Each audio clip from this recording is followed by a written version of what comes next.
তোমরা পরে থাকা পুরনো কুর্তি দিয়ে অ্যাপ্রন বানিয়ে ফেলো নিজেরাই খুব সহজে।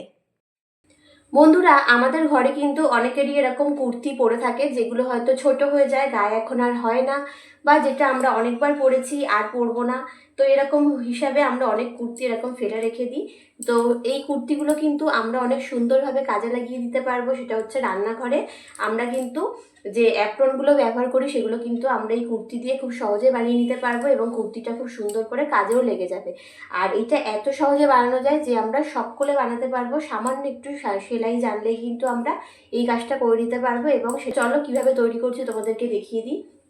তো এই যে দুটো গলার কাছে এই অংশটা আমরা এইভাবে ধরে হাফ হাফ করে প্রথমে একটা ভাঁজ করে নেবো। দেখো এরকম হাফ হাফ করে ভাঁজ করে নিয়েছি সুন্দর করে, এরকম। তো দেখো বন্ধুরা, ঠিক এইভাবে কেটে নিতে হবে। আমি একটু দাগ দিয়ে দেখিয়ে দিচ্ছি, তাহলে তোমরা বুঝতে পারবে। ঠিক এই বরাবর, এ দেখো এরকম। আর এখান থেকে ঠিক এইভাবে টানতে হবে।